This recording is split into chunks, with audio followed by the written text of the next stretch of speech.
ਅਕਬਰ ਦੇ ਸਮੇਂ ਹੋਰ ਵਿਸ਼ੇਸ਼ਤਾਵਾਂ। ਅਕਬਰ ਨੇ ਮਨਸਬਦਾਰੀ ਪ੍ਰਥਾ ਦੀ ਸ਼ੁਰੂਆਤ ਕੀਤੀ ਸੀ। ਜੋ ਜਜ਼ੀਆ ਕਰ ਸੀਗਾ, ਇਹ ਲਗਾਇਆ ਤਾਂ ਸੀਗਾ ਫਿਰੋਜ਼ ਸ਼ਾਹ ਤੁਗਲਕ ਨੇ। ਜੋ ਜਜ਼ੀਆ ਕਰ ਦੀ ਸ਼ੁਰੂਆਤ ਕੀਤੀ ਸੀ, ਇਹ ਫਿਰੋਜ਼ ਸ਼ਾਹ ਤੁਗਲਕ ਨੇ ਕੀਤੀ ਸੀ। ਅਕਬਰ ਨੇ ਜਜ਼ੀਆ ਕਰ ਦੀ ਸਮਾਪਤੀ ਕਰ ਦਿੱਤੀ ਸੀ, ਪਰ ਫਿਰ ਦੁਬਾਰੇ ਜਾ ਕੇ ਇਹ ਸ਼ੁਰੂ ਕੀਤਾ ਸੀਗਾ ਔਰੰਗਜ਼ੇਬ ਨੇ। ਇੱਕ ਇਸ ਨੇ ਅਨੁਵਾਦ ਵਿਭਾਗ ਦੀ ਸਥਾਪਨਾ, ਟ੍ਰਾਂਸਲੇਸ਼ਨ ਭਾਵ ਜੋ ਕਿਤਾਬਾਂ ਸਨ ਉਹਨਾਂ ਦਾ ਅਨੁਵਾਦ ਕੀਤਾ ਜਾਂਦੀ ਫਾਰਸੀ ਭਾਸ਼ਾ, ਜਿਵੇਂ ਅਸੀਂ ਕੀਤਾ ਸੀਗਾ ਅਬਦੁਲ ਰਹੀਮ ਖਾਨ ਖਾਨਾ ਨੇ ਕੀਤਾ ਸੀਗਾ ਬਾਬਰਨਾਮਾ ਦਾ ਤੁਰਕੀ ਭਾਸ਼ਾ ਤੋਂ ਫਾਰਸੀ ਭਾਸ਼ਾ ਵਿੱਚ, ਪਰਸ਼ੀਅਨ ਲੈਂਗੁਏਜ ਦੇ ਵਿੱਚ। ਹਿੰਦੀ ਸਾਹਿਤ ਦਾ ਸੁਨਹਿਰੀ ਯੁੱਗ ਜੋ ਅਕਬਰ ਦਾ ਸਮਾਂ ਸੀਗਾ, ਇਸ ਨੂੰ golden age of Hindi literature ਕਹਿ ਸਕਦੇ ਹਾਂ। ਤਾਂ ਇਸ ਨੇ ਇੱਕ ਨਵਾਂ ਧਰਮ ਚਲਾਇਆ ਸੀ, ਦੀਨ-ਏ ਇਲਾਹੀ ਦੀ ਸ਼ੁਰੂਆਤ ਕੀਤੀ ਸੀ। ਅਤੇ ਪਹਿਲਾ ਅਤੇ ਆਖਰੀ ਹਿੰਦੂ ਸਿਰਫ ਬੀਰਬਲ ਸੀਗਾ ਜਿਸ ਨੇ ਦੀਨ-ਏ ਇਲਾਹੀ ਧਰਮ ਨੂੰ ਅਪਣਾਇਆ ਸੀ, ਕਿਉਂਕਿ ਅਕਬਰ ਨੇ ਇਹ ਧਰਮ ਅਪਣਾਉਣ ਦੇ ਲਈ ਕਿਸੇ 'ਤੇ ਕੋਈ ਬੰਧਨ ਨਹੀਂ ਲਾਇਆ ਸੀ, ਧੱਕੇ ਨਾਲ ਨਹੀਂ ਸੀ ਕਿਹਾ। ਇਸ ਨੇ ਕਿਹਾ ਸੀਗਾ ਆਪਣੀ ਮਰਜ਼ੀ ਨਾਲ ਜਿਹੜਾ ਦਿਲ ਕਰਦਾ ਉਹ ਅਪਣਾ ਸਕਦਾ, ਅਤੇ ਨਹੀਂ ਦਿਲ ਕਰਦਾ ਤਾਂ ਨਾ ਸਹੀ। ਤਾਂ ਅਸੀਂ ਅਕਬਰ ਦੇ 9 ਰਤਨ ਕੀਤੇ ਸੀ। ਬੈਟ MMH, ਬੈਟ B 'ਤੇ ਬੀਰਬਲ, ਫਿਰ A 'ਤੇ ਅਬੁਲ ਫਜ਼ਲ ਜਿਹਨਾਂ ਲਿਖੀ ਸੀ ਆਇਨ ਅਕਬਰੀ, ਫਿਰ T 'ਤੇ ਤਾਨਸਨ। ਪਹਿਲੇ ਬੈਟ 'ਤੇ ਬਣ ਗਿਆ ਬੀਰਬਲ, ਅਬੁਲ ਫਜ਼ਲ, ਤਾਨਸਨ। ਫਿਰ ਅਗਲੀ B 'ਤੇ ਬਣ ਗਿਆ ਸਾਡਾ ਭਗਵਾਨ ਦਾਸ, ਇਹ ਰਾਜਪੂਤ ਸੀ, ਅਬਦੁਲ ਰਹੀਮ ਖਾਨ ਖਾਨਾ। T 'ਤੇ ਬਣ ਗਿਆ ਟੋਡਰਮਲ। MMH, M 'ਤੇ ਬਣ ਗਿਆ ਮੁੱਲਾ ਦੋ ਪਿਆਜ਼ਾ, ਅਗਲੀ M 'ਤੇ ਮਾਨ ਸਿੰਘ, ਅਤੇ H 'ਤੇ ਬਣ ਗਿਆ ਹਕੀਮ ਹੁਕਮ। ਇਹ 9 ਰਤਨ ਸੀ ਅਕਬਰ ਦੇ, ਇਹ ਤੁਸੀਂ ਕਰ ਸਕਦੇ ਹੋ। 1556 ਵਿੱਚ ਹੋਈ ਸੀ second battle of Panipat between Akbar and Hemu ਸੀਗਾ, ਹੇਮੂ ਦੇ ਵਿਚਕਾਰ ਹੋਈ ਸੀ ਕਿ ਅਸੀਂ ਕੀਤਾ ਸਾਰਾ ਕੁਛ ਇਹ ਕਿ ਅਫਗਾਨਿਸਤਾਨ ਦੇ ਸੈਨਾਪਤੀ ਹੇਮੂ ਦੇ ਨਾਲ ਹੋਈ ਸੀ, ਹੇਮੂ ਹਾਰ ਗਿਆ ਸੀ। ਅਤੇ 1576 ਫਿਰ ਅਸੀਂ ਕੀਤਾ ਸੀਗਾ ਕਿ 1576 ਦੇ ਵਿੱਚ ਹੋਈ ਸੀ ਹਲਦੀ ਘਾਟੀ ਦਾ ਯੁੱਧ। ਇਹ ਹੋਇਆ ਸੀਗਾ ਮਹਾਰਾਣਾ ਪ੍ਰਤਾਪ ਦੇ ਨਾਲ, ਅਤੇ ਮਹਾਰਾਣਾ ਪ੍ਰਤਾਪ ਦੀ ਇਸ ਦੇ ਵਿੱਚ ਹਾਰ ਹੋਈ ਸੀ। ਹੁਣ ਅਸੀਂ ਕਰਨ ਲੱਗੇ ਹਾਂ ਸ਼ਾਸਨ ਪ੍ਰਬੰਧ ਕੇਂਦਰੀ। ਤਾਂ ਸੈਂਟਰ ਦੇ ਵਿੱਚ ਜਿਸ ਤਰ੍ਹਾਂ ਸਾਡੇ ਪ੍ਰਧਾਨ ਮੰਤਰੀ ਹੁੰਦਾ, PM ਹੁੰਦਾ, ਉਸ ਸਮੇਂ ਕਿਉਂਕਿ ਉਸ ਸਮੇਂ ਲੋਕਤੰਤਰ ਨਹੀਂ ਸੀ, ਰਾਜਤੰਤਰ ਸੀ, ਤਾਂ ਰਾਜਾ ਸਿਵਲ ਅਤੇ ਸੈਨਿਕ ਸ਼ਾਸਨ ਪ੍ਰਬੰਧ ਦਾ ਮੁਖੀ ਸੀ। ਉਸ ਦੀ ਸਹਾਇਤਾ ਲਈ ਬਹੁਤ ਸਾਰੇ ਮੰਤਰੀ ਹੁੰਦੇ ਸਨ। ਉਹਨਾਂ ਵਿੱਚ ਪ੍ਰਮੁੱਖ ਵਕੀਲ, ਦੀਵਾਨ-ਏ ਆਲਾ, ਮੀਰ ਬਖਸ਼ੀ, ਸਦਰੇ ਸਦੂਰ, ਫੌਜਦਾਰ, ਕੋਤਵਾਲ। ਤਾਂ ਜਿਸ ਤਰ੍ਹਾਂ ਸਾਡੇ ਸੈਂਟਰ ਦੇ ਵਿੱਚ ਅਸੀਂ ਸੈਂਟਰ 'ਚ ਗੱਲ ਕਰਦੇ ਹਾਂ ਰਾਸ਼ਟਰਪਤੀ ਦੀ, ਤਾਂ ਸਾਡੇ ਪ੍ਰਾਂਤਾਂ ਵਿੱਚ ਗੱਲ ਕਰਦੇ ਹਾਂ ਅਸੀਂ ਰਾਜਪਾਲ ਦੀ। ਤਾਂ ਸੈਂਟਰ ਦੇ ਵਿੱਚ ਅਸੀਂ ਗੱਲ ਕਰਦੇ ਹਾਂ ਕਿ ਸੁਪਰੀਮ ਕੋਰਟ ਦੀ, ਤਾਂ ਰਾਜਾਂ ਵਿੱਚ ਗੱਲ ਕਰਦੇ ਹਾਂ ਹਾਈ ਕੋਰਟ ਦੀ। ਇਸ ਤਰ੍ਹਾਂ ਕੰਮ ਉਹੀ ਆ, ਪਰ ਨਾਮ ਪਾਵਰ ਦੇ ਹਿਸਾਬ ਨਾਲ ਵੱਖਰੇ ਵੱਖਰੇ ਸੀ। ਜਿਵੇਂ ਵਕੀਲ, ਜੋ ਅਕਬਰ ਦਾ ਵਕੀਲ ਸੀਗਾ ਉਹ ਸੀਗਾ, ਅਸੀਂ ਕੀਤਾ ਸੀ ਬੈਰਮ ਖਾਂ ਦੀ ਮੌਤ ਤੋਂ ਬਾਅਦ ਵਕੀਲ ਦੀ ਜੋ ਪੋਸਟ ਸੀ ਲਗਭਗ ਇਹ ਖਤਮ ਕਰਤੀ ਸੀ। ਫਿਰ ਦੀਵਾਨ-ਏ ਆਲਾ ਅਤੇ ਦੀਵਾਨ। ਸੈਂਟਰ ਦੇ ਵਿੱਚ ਦੀਵਾਨ-ਏ ਆਲਾ ਸੀ ਅਤੇ ਪ੍ਰਾਂਤਾਂ ਦੇ ਵਿੱਚ ਦੀਵਾਨ। ਉਹ ਪ੍ਰਾਂਤ ਦੇ ਵਿੱਤ ਵਿਭਾਗ ਦਾ ਮੁਖੀ ਸੀ, ਉਹ ਪ੍ਰਾਂਤ ਦੀ ਆਮਦਨ ਅਤੇ ਵਿੱਤ ਦਾ ਹਿਸਾਬ ਰੱਖਦਾ ਸੀ। ਦੀਵਾਨ ਪ੍ਰਾਂਤਾਂ ਦੇ ਵਿੱਚ, ਦੀਵਾਨ-ਏ ਆਲਾ ਸੈਂਟਰ ਦੇ ਵਿੱਚ ਭਾਵ ਕੇਂਦਰ ਦੇ ਵਿੱਚ। ਇਹ ਸਾਰੀ ਭਾਵ ਜੋ ਵਿੱਤ ਮੰਤਰੀ ਕਹਿ ਸਕਦੇ ਹਾਂ ਅਸੀਂ, ਉਹ ਪ੍ਰਾਂਤ ਦੇ ਵਿੱਤ ਵਿਭਾਗ ਦਾ ਮੁਖੀ ਸੀ। ਤਾਂ ਦੀਵਾਨ-ਏ ਆਲਾ ਸੈਂਟਰ ਦਾ, ਉਹ ਪ੍ਰਾਂਤ ਦੀ ਆਮਦਨ ਅਤੇ ਵਿੱਤ ਦਾ ਹਿਸਾਬ ਰੱਖਦਾ ਸੀ। ਜਿਸ ਤਰ੍ਹਾਂ ਅਸੀਂ ਕਹੀਏ ਵਿੱਤ ਮੰਤਰੀ, ਤਾਂ ਦੀਵਾਨ-ਏ ਆਲਾ ਜਾਂ ਦੀਵਾਨ, ਇਹ ਵਿੱਤ ਮੰਤਰੀ ਸੀ ਦੀਵਾਨ-ਏ ਆਲਾ ਸੈਂਟਰ ਦਾ ਅਤੇ ਦੀਵਾਨ ਪ੍ਰਾਂਤਾਂ ਦਾ। ਫਿਰ ਬਖਸ਼ੀ ਅਤੇ ਮੀਰ ਬਖਸ਼ੀ। ਜੋ ਮੀਰ ਬਖਸ਼ੀ ਹੈ ਸੈਂਟਰ ਦਾ, ਬਖਸ਼ੀ ਪ੍ਰਾਂਤਾਂ ਦਾ।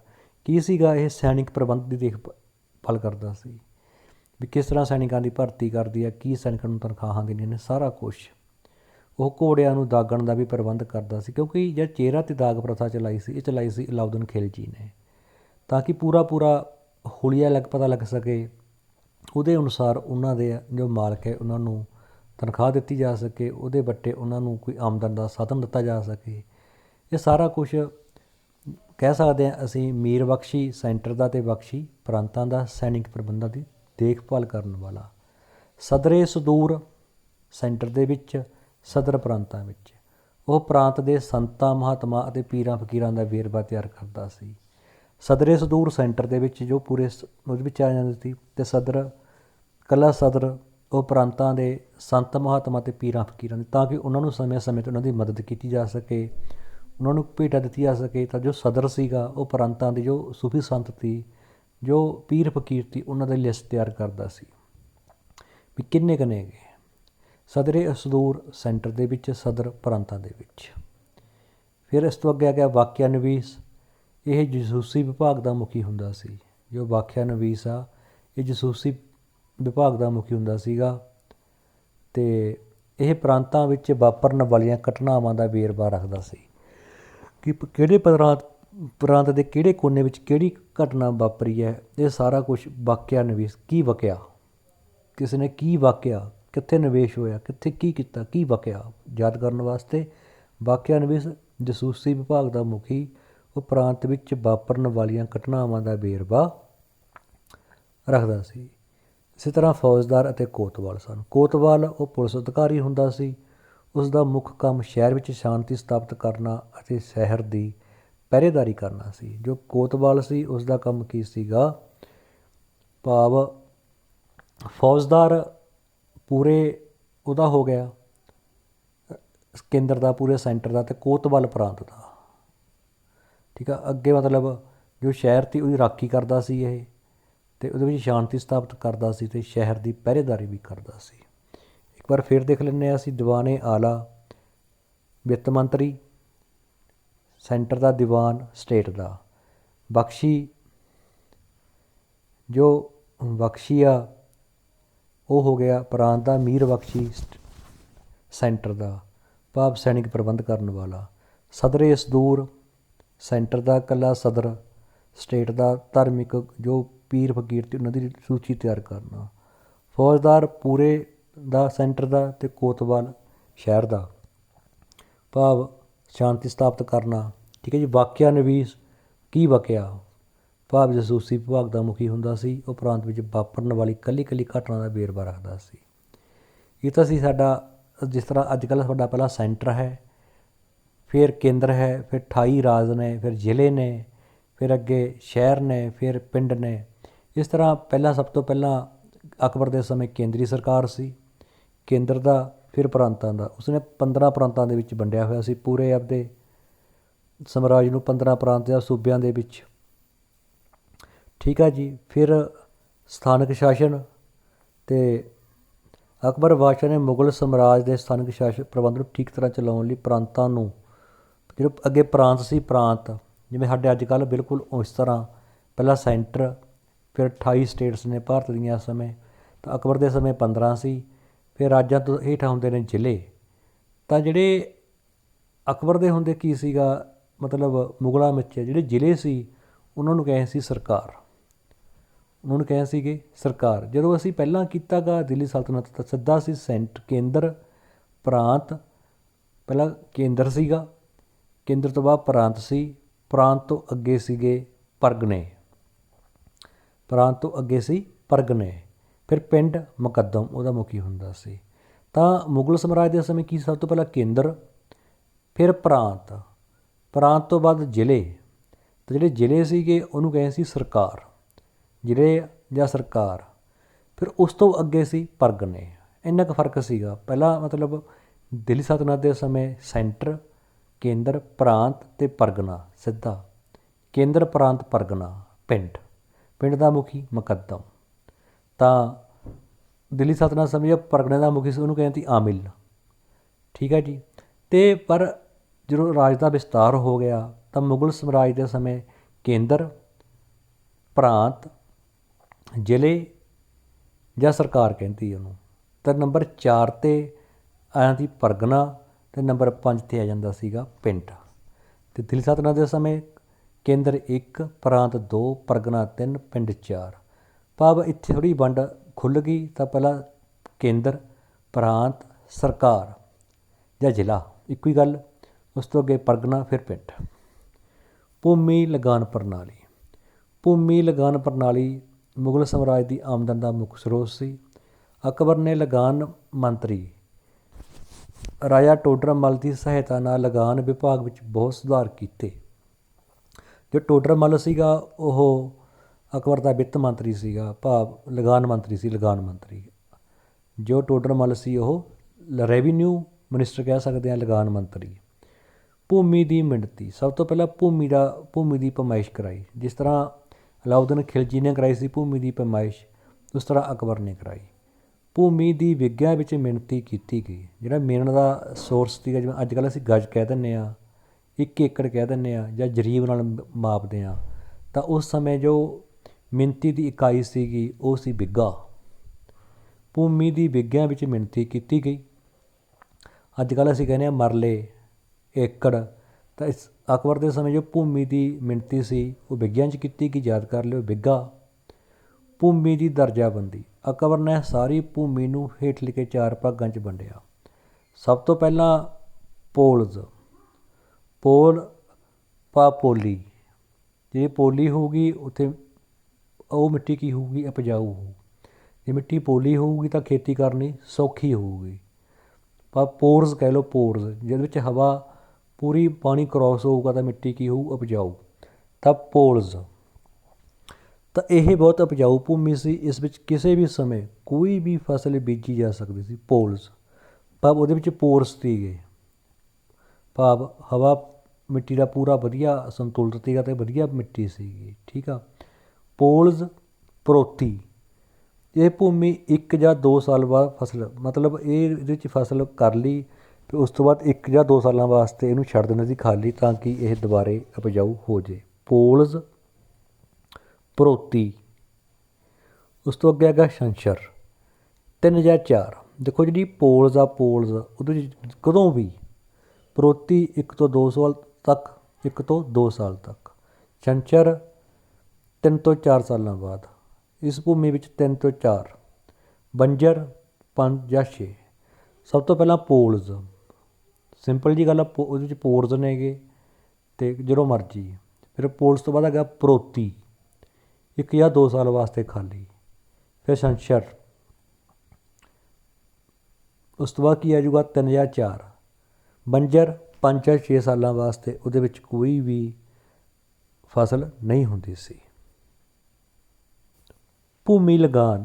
ਪੋਲਜ਼ ਅਤੇ ਪ੍ਰੋਤੀ। ਪੋਲਜ਼ ਤਾਂ ਪੂਰੀ ਉਪਜਾਊ, ਪ੍ਰੋਤੀ 1 ਜਾਂ 2 ਸਾਲਾਂ ਵਾਸਤੇ ਖਾਲੀ ਛੱਡਦੇ। ਛੰਛਰ ਦੇ ਵਿੱਚ 3 ਜਾਂ 4 ਸਾਲ ਅਤੇ ਬੰਜਰ 5 ਜਾਂ 6 ਸਾਲ। ਪੋਲਜ਼ ਅਤੇ ਪ੍ਰੋਤੀ ਕਿਸਮ ਦੀ ਭੂਮੀ ਤੋਂ ਸਰਕਾਰ ਉਪਜ ਦਾ 1/3 ਹਿੱਸਾ ਲਗਾਨ ਦੇ ਰੂਪ ਵਿੱਚ ਲੈਂਦੀ ਸੀ। ਅਲਾਉਦੀਨ ਖਿਲਜੀ ਦੇ ਸਮੇਂ 1/2 ਹਿੱਸਾ ਕਰਤਾ ਸੀ। ਜੇ ਪ੍ਰਾਚੀਨ ਇਤਿਹਾਸ ਦੀ ਗੱਲ ਕਰੀਏ ਤਾਂ ਉਦੋਂ ਲਗਭਗ 1/5 ਜਾਂ 1/6 ਲੈਂਦੇ ਸੀ। 1/5 ਕੀ ਸੀ, ਮੰਨ ਲਓ ਕਿਸੇ ਦੀ ਫਸਲ ਮੰਨ ਲਓ 100 ਕੁਆਂਟਲ ਹੋਈ ਆ, 100 ਕੁਆਂਟਲ, ਤਾਂ ਉਹਦਾ 1/5 ਕਿੰਨਾ ਹੋ ਗਿਆ? 100 ਨੂੰ 5 ਨਾਲ ਵੰਡਿਆ 20, ਤਾਂ 20 ਕੁਆਂਟਲ ਹਿੱਸਾ ਕਿਹਦਾ ਸੀਗਾ? ਸਰਕਾਰ ਦਾ। ਤਾਂ ਇਹਨਾਂ ਨੇ 1/3 ਕਰਤਾ। ਜੇ 100 ਕੁਆਂਟਲ ਦਾ 1/3 ਕਿੰਨਾ ਹੋ ਜੂਗਾ? ਲਗਭਗ 33। ਤਾਂ ਪਹਿਲਾਂ ਹਿੰਦੂ ਮਤਲਬ ਪ੍ਰਾਚੀਨ ਸਮਾਜ ਦੇ ਸਮੇਂ 20 ਕੁਆਂਟਲ ਲੈਂਦੀ ਸੀ ਸਰਕਾਰ 100 ਦੇ ਵਿੱਚੋਂ, ਤਾਂ ਹੁਣ ਕਿੰਨੀ ਹੋ ਗਈ ਸੀ? ਤਾਂ ਅਲਾਉਦੀਨ ਖਿਲਜੀ ਸਮੇਂ ਅੱਧ, ਭਾਵ 50 ਕੁਆਂਟਲ ਹੋ ਗਿਆ ਸੀਗਾ, ਬਹੁਤ ਜ਼ਿਆਦਾ। ਫਿਰ ਇਹਨਾਂ ਨੇ ਕੀਤਾ 1/3, ਤਾਂ ਲਗਭਗ 33। ਤਾਂ 1/3 ਹਿੱਸਾ ਲਗਾਨ ਦੇ ਰੂਪ ਵਿੱਚ ਲੈਂਦੀ ਸੀ। ਛੰਛਰ ਅਤੇ ਬੰਜਰ ਭੂਮੀ ਤੋਂ ਬਹੁਤ ਘੱਟ ਹਿੱਸਾ, ਜਿਹੜੀਆਂ ਦੂਜਿਆਂ ਸੀਗੀਆਂ ਉਹਦੇ ਤੋਂ ਬਹੁਤ ਘੱਟ। ਤਾਂ ਅੱਗੇ ਤਰੀਕੇ। ਕਨਕੂਤ। ਕਨਕੂਤ ਕੀ ਹੁੰਦਾ ਗਾ? ਕਨਕੂਤ ਪ੍ਰਣਾਲੀ ਅਨੁਸਾਰ ਸਰਕਾਰ ਸਾਰੀ ਖੜੀ ਫਸਲ ਦਾ ਅੰਦਾਜ਼ਾ ਲਗਾ ਕੇ ਲਗਾਨ ਨਿਯਤ ਕਰ ਦਿੰਦੀ ਸੀ। ਭਾਵ ਕੀ ਕਰਦੇ? ਕਨਕੂਤ ਇਸ ਤਰ੍ਹਾਂ ਹੀ, ਜਿਵੇਂ ਨਹੀਂ ਕਹਿੰਦੇ ਕੰਨ ਫੜਨਾ, ਇੱਦਾਂ ਹੀ ਫੜ ਲੈਣਾ ਦੇਖ ਕੇ। ਜੋ ਕੰਨ ਅਸੀਂ ਇਹਨੂੰ ਬਾਹਰੋਂ ਦੇਖ ਸਕਦੇ ਹਾਂ। ਵਿੱਚ ਬੰਦੇ ਦੇ ਕੰਨ 'ਚ ਮੈਲ ਹੋਵੇ ਨਾ ਹੋਵੇ ਉਹ ਨਹੀਂ ਦੇਖਦੇ, ਸਿਰਫ ਇਸ ਕੰਨ ਨੂੰ ਬਾਹਰੋਂ ਦੇਖਦੇ ਹਾਂ। ਤਾਂ ਕਣਕੂਤ ਕੀ ਸੀਗਾ, ਸਿਰਫ ਬਾਹਰੋਂ ਦੇਖ ਲੈਣਾ। ਖੜੀ ਫਸਲ ਨੂੰ ਦੇਖ ਲੈਣਾ ਅਤੇ ਉਹ ਤੋਂ ਹੀ ਅੰਦਾਜ਼ਾ ਲਗਾ ਲੈਣਾ ਵੀ ਇੰਨੀ ਕੁ ਹੋ ਜੂ, ਇੰਨਾ ਕੁ ਹਿੱਸਾ ਸਰਕਾਰ ਦਾ ਬਣਦਾ ਭਾਈ, ਜਦੋਂ ਵੱਢ ਲਈ ਤਾਂ ਇੰਨਾ ਹਿੱਸਾ ਸਰਕਾਰ ਨੂੰ ਦੇ ਆਇਓ। ਤਾਂ ਉਹਦੇ ਵਿੱਚ ਕਈ ਵਾਰ ਸਰਕਾਰ ਨੂੰ ਨਫਾ ਵੀ ਹੁੰਦਾ ਸੀ ਅਤੇ ਕਈ ਵਾਰੀ ਨੁਕਸਾਨ ਵੀ ਹੁੰਦਾ ਸੀ। ਅਤੇ ਨਫਾ ਕੀ ਹੁੰਦਾ ਸੀਗਾ, ਮੰਨ ਲਓ ਕਈ ਵਾਰੀ ਖੜੀ ਫਸਲ ਦਾ ਅੰਦਾਜ਼ਾ ਲਗਾ ਲਿਆ ਅਤੇ ਖੜੀ ਫਸਲ ਦਾ ਕਹਿਤਾ ਵੀ 100 ਕੁਆਂਟਲ ਫਸਲ ਹੋ ਜੂਗੀ ਤਾਂ 1/3 ਤਾਂ 33 ਕੁਆਂਟਲ ਸਰਕਾਰ ਦਾ ਹੋ ਗਿਆ। ਮੰਨ ਲਓ ਕਈ ਵਾਰੀ ਕੀ ਹੁੰਦਾ, ਮੀਂਹ ਕਣੀ ਪੈ ਜਾਂਦੀ ਜਾਂ ਫਸਲ ਵਧੀਆ ਨਾ ਹੁੰਦੀ ਅਤੇ ਉਪਜ ਘੱਟ ਹੁੰਦੀ, ਪਰ ਸਰਕਾਰ ਨੂੰ ਤਾਂ ਉਹਨਾਂ ਦੇਣਾ ਹੀ ਪੈਂਦਾ ਸੀ ਕਿਸਾਨ ਨੂੰ, ਭਾਵ ਕਿਸਾਨ 33% ਹਿੱਸਾ ਤਾਂ ਕਿਸਾਨ ਦੇਵੇਗਾ ਹੀ ਦੇਵੇਗਾ, ਅਤੇ ਭਾਵ 33 ਕੁਆਂਟਲ ਦੇਣਾ ਹੀ ਪਵੇਗਾ। ਕਿਉਂਕਿ 1/3 ਮੰਨ ਲਓ ਵੀ 100 ਕੁਆਂਟਲ ਫਸਲ ਦਾ ਅੰਦਾਜ਼ਾ ਵੀ 100 ਕੁਆਂਟਲ ਫਸਲ ਹੋ ਜੂ ਤਾਂ 1/3 ਕਿੰਨਾ ਹੋ ਗਿਆ, 33। ਚਾਹੇ ਫਸਲ ਮੀਂਹ ਪੈਂਦਾ ਚਾਹੇ ਕਣੀ ਪੈਂਦੀ ਤਾਂ 33 ਕੁਆਂਟਲ ਤਾਂ ਦੇਣਾ ਹੀ ਪਊਗਾ। ਇੱਕ ਐਗਜ਼ਾਮਪਲ। ਨੁਕਸਾਨ ਕੀ ਹੁੰਦਾ ਵੀ ਮੰਨ ਲਓ ਕਈ ਵਾਰੀ ਅੰਦਾਜ਼ਾ ਲਗਾ ਲੈਂਦਾ ਵੀ 100 ਕੁਆਂਟਲ ਹੋਊ ਅਤੇ ਫਸਲ ਹੋ ਜਾਂਦੀ 200 ਕੁਆਂਟਲ, ਤਾਂ ਕਿੰਨਾ ਸੀਗਾ 100 ਕੁਆਂਟਲ ਦਾ 33, ਤਾਂ 33 ਕੁਆਂਟਲ ਦੇ ਹਿਸਾਬ ਨਾਲ ਜੱਟ ਉਹਨੂੰ ਕਿਸਾਨ ਦੇ ਦਿੰਦਾ ਅਤੇ ਬਾਕੀ ਸਾਰੀ ਆਪ ਰੱਖ ਲੈਂਦਾ। ਤਾਂ ਥੋੜ੍ਹੀ ਜਿਹੀ ਕਣਕੂਤ ਸੀਗੀ, ਇਹ ਉੱਥੇ ਸੀ ਜਿੱਥੇ ਮਤਲਬ ਨਿਯਮਿਤ ਵਰਖਾ ਹੁੰਦੀ ਨਹੀਂ ਸੀ ਅਤੇ ਉੱਥੇ ਖੜਾ ਇੱਕ ਅੰਦਾਜ਼ਾ ਲਗਾ ਲੈਂਦੇ ਸੀ। ਬਟਾਈ ਪ੍ਰਣਾਲੀ, ਇਹ ਪ੍ਰਣਾਲੀ ਅਨੁਸਾਰ ਜਦੋਂ ਫਸਲ ਕੱਟ ਲਈ ਜਾਂਦੀ ਸੀ ਤਾਂ ਉਸ ਨੂੰ 3 ਹਿੱਸਿਆਂ ਵਿੱਚ ਵੰਡ ਦਿੱਤਾ ਜਾਂਦਾ ਸੀ। ਇੱਕ ਹਿੱਸਾ ਸਰਕਾਰ ਦਾ ਲਗਾਨ ਦੇ ਰੂਪ ਵਿੱਚ ਅਤੇ ਬਾਕੀ 2 ਹਿੱਸੇ ਕਿਸਾਨ ਦੇ। ਬਟਾਈ ਕੀ ਸੀਗਾ, ਬਟਾਈ ਕਟਾਈ ਯਾਦ ਕਰਨ ਵਾਸਤੇ, ਕਣਕੂਤ ਕੰਨ ਬਾਹਰੋਂ ਦਿੰਦਾ ਸਾਨੂੰ, ਬਾਹਰੋਂ ਖੜੀ ਦੇਖ ਲੈਣਾ, ਚਾਹੇ ਅੰਦਰੋਂ ਬੰਦੇ ਨੂੰ ਸੁਣਦਾ ਚਾਹੇ ਨਾ ਸੁਣਦਾ, ਚਾਹੇ ਕੰਨ 'ਚ ਮੈਲ ਆ ਚਾਹੇ ਨਾ ਮੈਲ ਆ, ਤਾਂ ਬਾਹਰੋਂ ਦੇਖ ਲੈਣਾ ਤਾਂ ਹੋ ਗਿਆ ਕਣਕੂਤ, ਬਾਹਰੋਂ ਹੀ ਦੇਖ ਲੈਣਾ। ਤਾਂ ਬਟਾਈ ਕੀ ਹੋ ਗਿਆ, ਬਟਾਈ ਕਟਾਈ, ਫਸਲ ਨੂੰ ਪਹਿਲਾਂ ਪੂਰਾ ਕੱਟਾਂਗੇ ਫਿਰ ਵੱਟਾਂਗੇ, ਭਾਵ ਫਸਲ ਦੇ ਪੂਰੀ ਕੱਟ ਲਈ ਫਿਰ 3 ਹਿੱਸਿਆਂ 'ਚ ਵੰਡ ਲਿਆ, ਇੱਕ ਹਿੱਸਾ ਸਰਕਾਰ ਦਾ ਅਤੇ 2 ਹਿੱਸੇ ਕਿਸਾਨ ਦੇ। ਨਸਕ, ਨਸਕ ਕੀ ਸੀਗਾ, ਨਾਸੀ ਧੂੰਆਂ ਲਿਆਉਣਾ, ਠੀਕ ਆ ਜੀ। ਨਾਸੀ ਧੂੰਆਂ ਮਤਲਬ ਜੇ ਬੰਦੇ ਦਾ ਨੱਕ, ਬੰਦੇ ਦੀ ਨਸ ਖਰਾਬ ਹੋ ਜੇ, ਕਹਿੰਦਾ ਮਤਲਬ ਜੇ ਬੰਦੇ ਦਾ ਨੱਕ ਕੰਮ ਨਾ ਕਰੇ ਤਾਂ ਸਾਰੇ ਸਰੀਰ ਦਾ ਸੰਤੁਲਨ ਵਿਗੜ ਜਾਂਦਾ।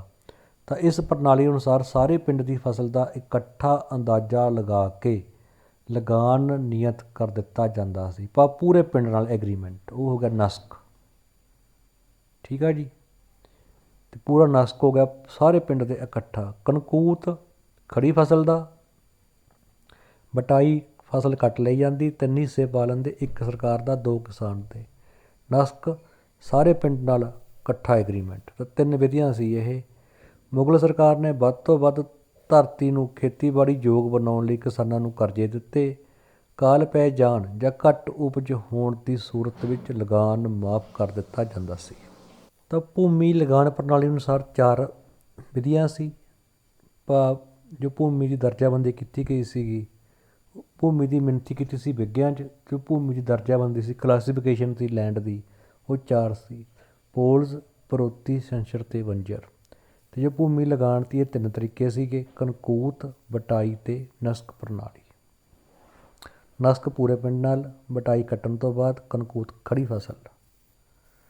ਮਨਸਬਦਾਰੀ ਪ੍ਰਣਾਲੀ, ਜਿਉਂ ਹੀ ਮੁਗਲ ਸਮਰਾਜ ਦਾ ਵਿਸਤਾਰ ਹੋਣ ਲੱਗਾ ਤਾਂ ਮੁਗਲ ਸ਼ਾਸਕਾਂ ਨੇ ਵੱਖ-ਵੱਖ ਸਮੂਹਾਂ ਦੇ ਮੈਂਬਰਾਂ ਨੂੰ ਪ੍ਰਸ਼ਾਸਨ ਵਿੱਚ ਨਿਯੁਕਤ ਕਰਨਾ ਸ਼ੁਰੂ ਕਰ ਦਿੱਤਾ, ਜਿਨ੍ਹਾਂ ਨੂੰ ਮਨਸਬਦਾਰ ਕਿਹਾ ਜਾਂਦਾ ਹੈ। ਇਹ ਪ੍ਰਥਾ ਅਕਬਰ ਨੇ ਸ਼ੁਰੂ ਕੀਤੀ ਸੀ। ਮਨਸਬਦਾਰ ਪ੍ਰਣਾਲੀ ਅਨੁਸਾਰ ਮੁਗਲ ਦਰਬਾਰੀਆਂ ਦਾ ਅਹੁਦਾ, ਆਮਦਨ ਅਤੇ ਦਰਬਾਰ ਵਿੱਚ ਥਾਂ ਨਿਸ਼ਚਿਤ ਕੀਤੀ ਜਾਂਦੀ ਸੀ, ਭਾਵ ਕਿੰਨੀ ਆਮਦਨ ਆ ਅਤੇ ਦਰਬਾਰ ਵਿੱਚ ਉਹਦੀ ਕਿਹੜੀ ਥਾਂ ਗੀ। ਮਨਸਬ ਸ਼ਬਦ ਦਾ ਅਰਥ ਅਹੁਦਾ ਜਾਂ ਪਦਵੀ ਸੀ। ਮਨਸਬ ਵੀ ਉਹਦਾ ਦਰਬਾਰ ਦੇ ਵਿੱਚ ਕਿਹੜਾ ਅਹੁਦਾ ਗਾ, ਅੱਗੇ ਆ ਜਾਂ ਪਿੱਛੇ ਆ। ਮਨਸਬਦਾਰ ਦੇਸ਼ ਦੇ ਸਿਵਲ ਅਤੇ ਸੈਨਿਕ ਵਿਭਾਗ ਨਾਲ ਸੰਬੰਧ ਰੱਖਦੇ ਸਨ, ਭਾਵ ਉਹ ਸੈਨਿਕ ਕੰਮ ਵੀ ਦੇਖਦੇ ਸਨ ਅਤੇ ਸਿਵਲ ਵੀ, ਠੀਕ ਹੈ ਜੀ। ਤਾਂ ਅਹੁਦਾ ਜਾਂ ਪਦਵੀ ਮਨਸਬ ਦਾ ਅਰਥ ਹੈ। ਮਨਸਬਦਾਰ ਦੀ ਨਿਯੁਕਤੀ, ਉੱਨਤੀ ਅਤੇ ਸੇਵਾ ਮੁਕਤੀ। ਮੁਗਲ ਬਾਦਸ਼ਾਹ ਮੀਰ ਬਖਸ਼ੀ ਦੀ ਸਿਫਾਰਿਸ਼ 'ਤੇ ਮਨਸਬਦਾਰਾਂ ਦੀ ਨਿਯੁਕਤੀ ਯੋਗਤਾ ਅਨੁਸਾਰ ਕਰਦਾ ਸੀ। ਜਿਹੜੇ ਮਨਸਬਦਾਰਾਂ ਦੀ ਨਿਯੁਕਤੀ ਹੁੰਦੀ ਸੀ ਉਹ ਮੀਰ ਬਖਸ਼ੀ ਕੌਣ ਸੀ? ਸੈਨਾ ਦਾ ਮੁਖੀ। ਉਹਦੀ ਸਿਫਾਰਿਸ਼ 'ਤੇ ਮੁਗਲ ਬਾਦਸ਼ਾਹ ਕਰਦਾ ਸੀ। ਮਨਸਬਦਾਰ ਹੇਠਲੇ ਅਹੁਦੇ ਤੋਂ ਭਰਤੀ ਹੋ ਕੇ ਉੱਪਰਲੇ ਅਹੁਦੇ ਤੱਕ ਤਰੱਕੀ ਲੈਂਦਾ ਸੀ, ਪਰੰਤੂ ਬਾਦਸ਼ਾਹ ਠੀਕ ਕੰਮ ਨਾ ਕਰਨ ਵਾਲੇ ਮਨਸਬਦਾਰ ਦਾ ਅਹੁਦਾ ਘਟਾ ਜਾਂ ਉਸ ਨੂੰ ਅਹੁਦੇ ਤੋਂ ਹਟਾ ਵੀ ਸਕਦਾ ਸੀ। ਮਨਸਬਦਾਰ ਕੀ ਸੀਗਾ? ਜਿਵੇਂ ਅਸੀਂ ਕਹਿੰਦੇ ਨਾ ਜ਼ਿਮੀਂਦਾਰ ਪ੍ਰਥਾ, ਇਸ ਤਰ੍ਹਾਂ ਮਨਸਬਦਾਰ ਸੀ।